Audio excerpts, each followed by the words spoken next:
குரு என்பது தான் குலதெய்வம். குழந்தை, குலதெய்வம், பூர்வீகம் எல்லாமே குரு பகவான். அப்ப குரு பகவான் போய் ஒரு 6ஆம் இடத்துல இருந்தால், 5ஆம் பாவம் பாதிக்கும், குலதெய்வம் பாதிக்கும், பூர்வ புண்ணிய ஸ்தானம் பாதிக்கும். நம்ம அனுபவிக்கக்கூடிய அனைத்து பாவங்களுமே பாதிக்கும். சரிங்களா? அப்ப இந்த பாவங்கள் பாதிக்கக்கூடிய குரு பகவானே 6ல இருக்கும்போது, கண்டிப்பா அவங்க ஏதோ ஒரு ரீதியா அவங்களுடைய வம்சாவழியா ஒரு பிரச்சனை இருந்திருக்கும். அப்பதான் அந்த குரு போய் 6ல இருப்பார். புரியுதுங்களா? அந்த 6ஆம் இடத்துல கூட மாந்தி கிரகமோ, ராகுவோ, கேதுவோ இருந்தா அவங்க வீட்ல யாராவது ஒருத்தருக்கு இப்ப இப்ப ஒரு வீடு இருக்கு. அவங்களோட அக்கா, தங்கச்சி இல்ல அவங்களோட அப்பா, அம்மாக்கள் வழியில அப்படி 3 தலைமுறைகள் கண்டிப்பா குழந்தை தாமதம். 35 வயசு வரைக்கும் திருமணம் நடக்கல.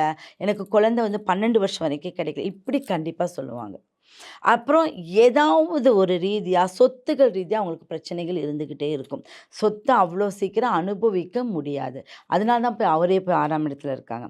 அப்ப யாருடைய ஜாதகத்துல இருக்கோ அவங்க பாதியில படிப்ப விட்டுருவாங்க.